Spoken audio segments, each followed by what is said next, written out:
Hello students, today we will study about the 8th chapter of history, which is women, caste and reform.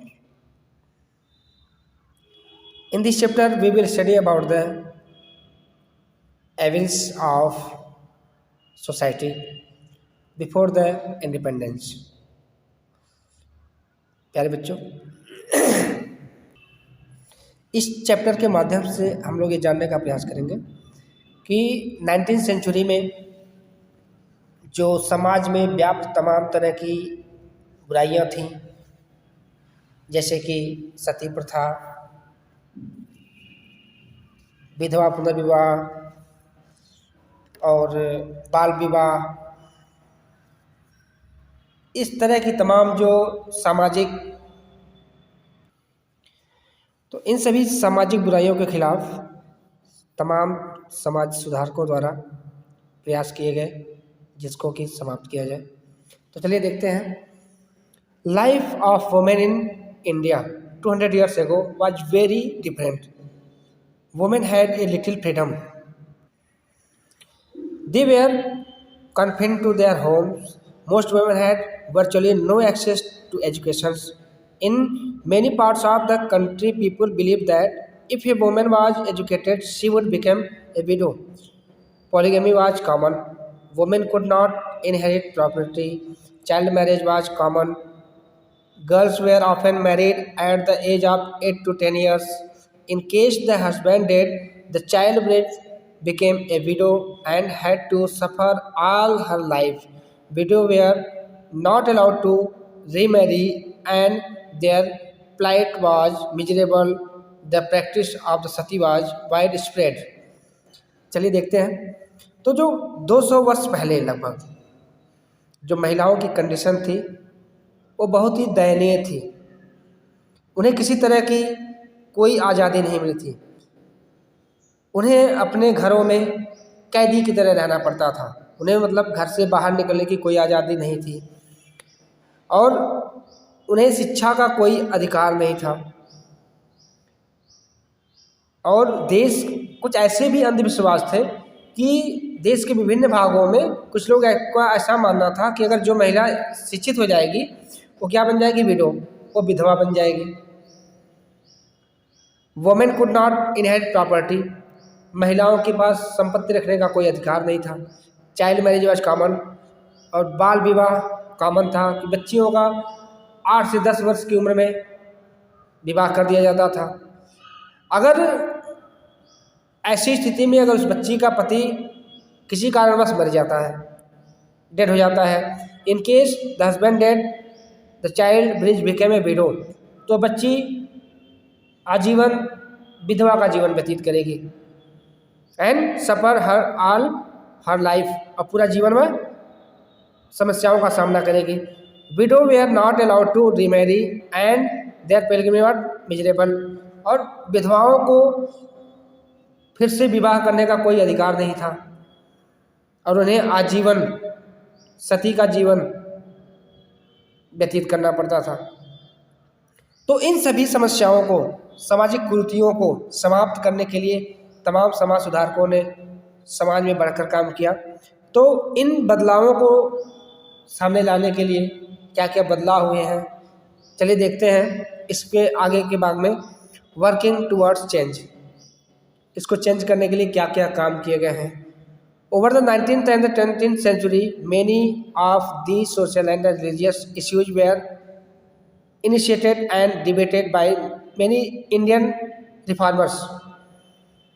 लगभग 19th और 20th century में बहुत से सामाजिक और धार्मिक issues were initiated and debated in Indian reformers. तो भारतीय जो समाज सुधारक थे, इन लोगों के द्वारा इनको बहुत सी जो बुराइयां फैली थी इनको समाप्त करने के लिए कार्य किए गए। With the introductions of printing press, they express their resentment against the condition of women through printed books. देखिए, पूरे समाज में महिलाओं की स्थिति को फैलाने के लिए, बताने के लिए उस समय माध्यम नहीं था, लेकिन जब प्रिंटिंग प्रेस प्रभाव में आया तो प्रिंटिंग प्रेस के माध्यम से, प्रिंटेड बुक्स के माध्यम से, समाज में मैगजीन के माध्यम से, न्यूज़पेपर के माध्यम से महिलाओं की स्थिति को समाज में रिफ्लेक्ट किया गया, बताया गया। Their views reaches a vast section of the society and influenced there thinking. और जो उनका विचार था, महिलाओं की दयनीय स्थिति को देखते हुए जो विचार था, ये समाज के बड़े भाग में पहुंचाया गया और लोगों को इनके विचारों से प्रभावित किया। इस प्रकार जब ये दयनीय स्थिति ज़्यादा से ज़्यादा लोगों तक पहुंची, समाज के ज़्यादा से ज़्यादा भाग में पहुंची, तो फिर इस आंदोलन में एक सुधार के लिए एक साथ आवाज़ उठी। चलिए आगे देखते हैं।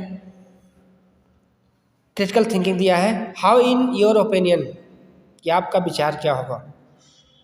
Where the social customs and traditions passed on when there were no books और न्यूज़पेपर्स। देखिए, आप सोच के बताइएगा कि जब समाज में अपने विचारों को फैलाने के लिए कोई माध्यम नहीं था, कोई न्यूज़पेपर नहीं था, कोई मैगजीन्स नहीं थे, कोई बुक्स नहीं थी, तब लोगों का जीवन कैसा होता रहा होगा, आप लोग खुद सोचेंगे। तो Raja Ram Mohan Roy and sati system. Sati system आप लोग जानते हैं क्या है, कि सती सिस्टम एक ऐसा सिस्टम था कि जिस भी महिला का पति किसी कारण से डेड हो जाता था तो उसकी विधवा पत्नी को उसके साथ जबरन जला दिया जाता था। तो ये था सती सिस्टम। तो ये समाज में बहुत बड़ी कुरीति थी कि महिला अगर न चाहे, महिला चाहे या न चाहे, उसकी इच्छा हो या ना हो, उसको जबरन उसके पति की शव के साथ जला दिया जाता था। तो ये समाज में बहुत बड़ी कुरीति थी। Raja Ram Mohan Roy, the pioneer of the social religious reforms in India, he is also known as the father of modern India. लेकिन राजा राम को जो सामाजिक सुधार के बारे में पायनियर के रूप में जाना जाता है, अग्रणी के रूप में जाना जाता है, और उन्हें आधुनिक भारत का जनक भी कहा जाता है, और महिलाओं के अधिकार के लिए उन्हें चैंपियन माना जाता है। He was the founder of the ब्रह्म समाज एल कोलकाता इन 1828। उन्होंने कोलकाता में 1828 ईस्वी में ब्रह्म समाज की स्थापना की। वे मूर्ति पूजा के विरोधी थे, वे मूर्ति पूजा को नहीं मानते थे। ब्रह्म समाज के माध्यम से उन्होंने जो समाज में जाति प्रथा फैली हुई थी, जो समाज को कई भागों में बांट रही थी, उसका भी विरोध किया, उसके खिलाफ भी लड़े। He undertook a lot of social reforms for the upliftment of women in India. उन्होंने महिलाओं की स्थिति को सुधारने के लिए भारत में बहुत से सामाजिक सुधार किए हैं। He raised his voice against Sati system, polygamy and child marriage. उन्होंने सती सिस्टम, विधवा पुनर्विवाह या बाल विवाह के खिलाफ बहुत से आवाज़ें उठाई हैं। He was very much disturbed with the Sati system. वह सती सिस्टम से सबसे ज़्यादा डिस्टर्ब थे। क्यों? His own sister in law was forced to be सती, क्योंकि उनकी खुद सिस्टर लॉ जो थी, सिस्टर इन लॉ यानी कि उनकी साली जो बोलते हैं, वो सती प्रथा का शिकार हुई थी। Despite heavy oppositions from orthodox society, he carried on the propaganda against sati. उन्होंने समाज में भारी विरोध होने के बाद भी इस सती प्रथा के खिलाफ आवाज़ उठाई। He tried to show through his writings that the practice of sati had no sanctions in ancient text. उन्होंने समाज को बताने का प्रयास किया कि प्राचीन काल में सती प्रथा का कोई भी उल्लेख नहीं किया गया है, कि मतलब सती एक सिस्टम है, प्रथा है, ऐसा कहीं भी लिखा नहीं गया है। Through his journal Sambad Kaumudi he launch a campaign against the practice of sati. उन्होंने अपनी एक लेख लिखी जिस नाम था संवाद कॉमेडी, उसके माध्यम से उन्होंने सती प्रथा के खिलाफ एक कैंपेन, अभियान शुरू कर दिया। He president Lord William Bentinck the governor general to ban the practice of sati. उन्होंने उस समय के जो गवर्नर थे विलियम बेंटिंग को पत्र लिखा और इस सती प्रथा को बैन करने के लिए आग्रह किया। Ultimately Bentinck passed a law against सती, और उनके आग्रह पर लॉर्ड विलियम बेंटिंग ने इस लॉ के अगेंस्ट एक नियम पास कर दिया कि मतलब सती प्रथा अब मान्य नहीं होगा। Through orthodox Hindu were against this Raja Ram Mohan Roy quoted from ancient text of Manu showing that the Hindu religion does not sanction sati. Raja Ram के इस प्रयास के बाद समाज में बहुत से विरोध हुए। राजा राम मोहन राय के इस लेख के बाद जो मनु थे उनके द्वारा ये दिखाया गया कि Hindu religion does not sanction sati, तो हिंदू धर्म में इस सती धर्म को मान्यता नहीं दी गई है। It permit widows to live as widow, उन्होंने एक विधवा को विधवा के रूप में जीने का अधिकार दिया। Due to his efforts in 1829 the practice of sati was declared illegal, और उनके अथक प्रयासों से 1829 ईस्वी में सती प्रथा को इलीगल घोषित कर दिया, मतलब अनैतिक घोषित कर दिया गया। He believed that Western education would help eradicate social evils from our society। उनका मानना था कि जो वेस्टर्न एजुकेशन है, वेस्टर्न एजुकेशन के माध्यम से हम समाज में फैली हुई बुराइयों को समाप्त कर सकते हैं। He encouraged the study of English and Western education, इसलिए उन्होंने इंग्लिश और वेस्टर्न एजुकेशन को पढ़ने के लिए ज़्यादा जोर दिया। He was instrumental in the opening of Hindu college।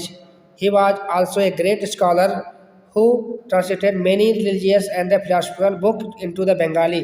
वह एक फिलासफर भी थे जिन्होंने बहुत सी बुक का बंगाली में ट्रांसलेट किया है। He also translated वैदिक स्क्रिप्चर इन इंग्लिश, और वैदिक स्क्रिप्चर का उन्होंने इंग्लिश में भी अनुवाद किया है। इसके बाद हम लोग देखेंगे नेक्स्ट जो सोशल रिफॉर्मर थे, ईश्वर चंद्र विद्यासागर। ईश्वर चंद्र विद्यासागर का नाम गर्ल्स एजुकेशंस और विडो रिमैरिज के साथ जोड़ा जाता है, मतलब कि इनके अथक प्रयासों से, इनके प्रयासों के द्वारा ही बालिका शिक्षा और विधवा पुनर्विवाह का शुरुआत हो सका। तो इसके ये सब अग्रणी माने जाते हैं। Ishwar Chandra Vidyasagar was a social reformer, philosopher and educationist with a modern vision. तो आधुनिक दृष्टि के साथ ये लोग फिलोसफर, रिफॉर्मर, सोशल रिफॉर्मर थे। A modern he campaign a cause of girl education and founded 35 schools for girls, many of which were run at his own expense।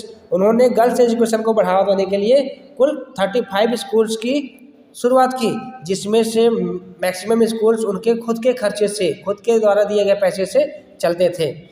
In 1849 he was instrumental in setting up the first Indian school for girls in Calcutta at the time when people were strongly prejudiced against female education। तो 1849 ईस्वी में जब लोग महिला शिक्षा का पूरी तरह से विरोध कर रहे थे, उसी समय उन्होंने कलकत्ता में एक महिला कॉलेज की स्थापना की थी। Institute like Bethune school and the Bethune college for women were started due to his efforts. देखिए उनके प्रयासों से ही बेथेन कॉलेज, महिला कॉलेज की शुरुआत हो चुकी थी।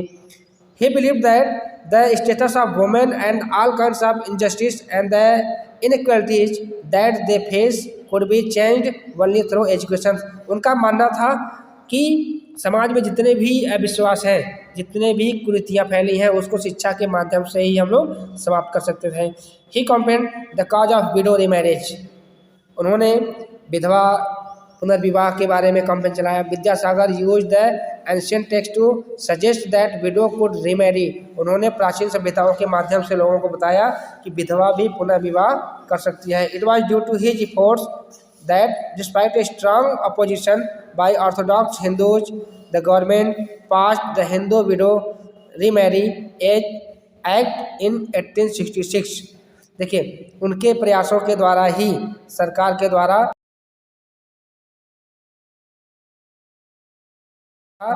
विधवा पुनर्विवाह एक्ट 1866 में पास हुआ था। सॉरी, ये हिंदू विडो रिमैरिज एक्ट था, 1856 में पास हुआ था, 66 में नहीं। आप लोग उसको 56 से देखेंगे।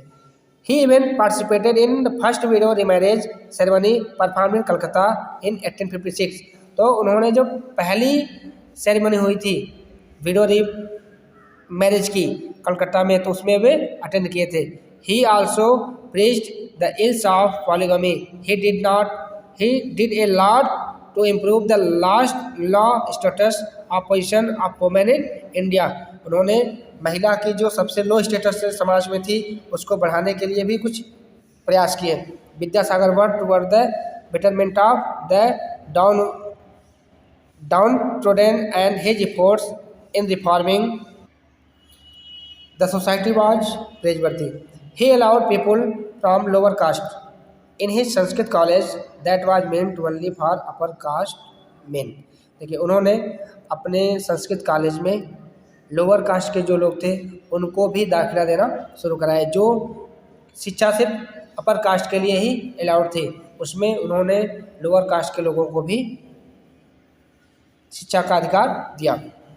इसके बाद देखते हैं डेरोजियो एंड यंग बंगाल।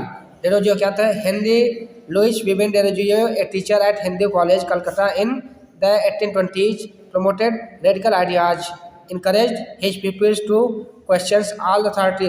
उन्होंने अपने शिष्यों को कहा कि आप जितने भी सोशल अथॉरिटीज़ हैं उनसे आप क्वेश्चन पूछिए कि ऐसा क्यों नहीं कर सकते हैं जो भी काम है। Reform to aid the young Bengal movements, और उन्होंने यंग बंगाल मूवमेंट्स आंदोलन की शुरुआत की। His students attack traditions and the customs, demanded education for women. उन्होंने ट्रेडिशंस, कस्टम्स और जो महिला शिक्षा के लिए डिमांड की और एक अभियान चलाया for the freedom of thought and expressions.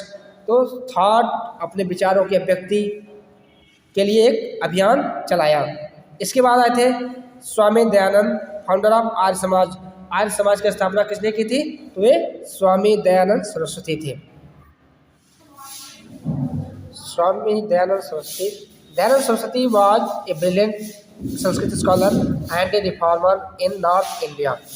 Swami Dayanand Saraswati ji north में उस समय एक संस्कृत के विद्वान थे और एक समाज सुधारक भी थे। At the young age of 14 years he started questioning the meaningless social and the religious rituals practiced in Indian society। 14 साल की उम्र से ही जो यहाँ पे समाज में तमाम तरह की बुराइयाँ थी जिसका कोई अर्थ नहीं था, उसके खिलाफ उन्होंने क्वेश्चन उठाना शुरू कर दिया था। He stood for equality of women and condemned the social evils of sati. He fought sati, widow remarriage and the child marriage. He fought against untouchability, idol worship and the polytheism. He emphasized on the teaching of Vedas and quotes Vedas to support his stand on various issues।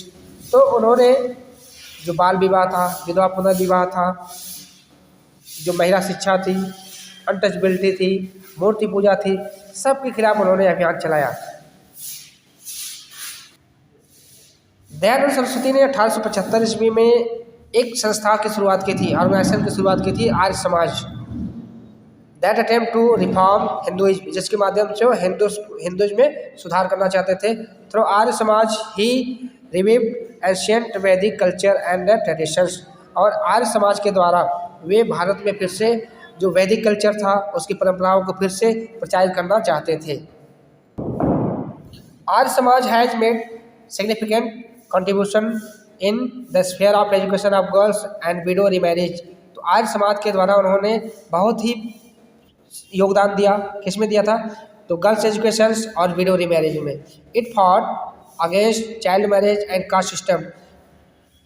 After his death in 1885 the followers of Dayanand Saraswati open Dayanand Anglo Vedic schools which aimed to provide a fusion of western and traditional education.